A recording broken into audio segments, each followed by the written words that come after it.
شكرا السي موسى حمنقاري غني عن التعريف. شكرا الدراري ديال اصديف يعني لان درنا واحد المباراه ذهب واياب الحمد لله، يعني اكتسبنا واحد التعارف بين الدراري ديال اصديف والدراري ديال تندوزكاس يعني، وهكذا تستمر الحياه خاصه في المنطقه. يعني في المنطقه كنبداو بدوري عيد الاضحى، يعني كيكون من تنظيم جمعيه ديال الدوار ديال الشباب يعني ديال الدوار، يعني من بعد كيسالي التظاهره ديال الدوار، يعني كنديروا اللقاءات الاخوين بحال هكا بحال الناس ديال الدواوير ديال ازناكن وديال منطقه تزناق.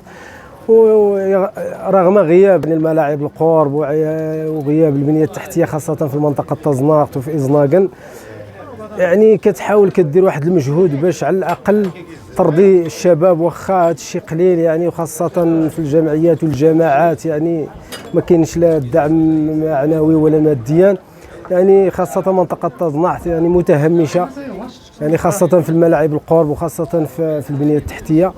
واي دوار يعني هنا في المنطقه كيحاول يخلق واحد الجو، فواخا امكانيات قليله ولكن كيحاول يعني يدير المباراه الوديه بين الدواوير وكتسالي بحال هكا، يعني كيسالي وكيتعارفوا، يعني هذا هو الشيء راه محدود يعني. وكنتمناو ان شاء الله يعني اللي كيغير على هذه المنطقه كنتمناو على الاقل الدراري باش يبانوا الموهبه ديالهم، لان كاينين الدراري هنا ولكن يعني هما ضحايا، ما كاينش اللي واخا بعض الخطر كاين المواهب الصاعده خاصه في كره القدم وفي القوه، ولكن الامكانيات محدوده وما كاينش لا ملاعب القرب لا البنيه التحتيه.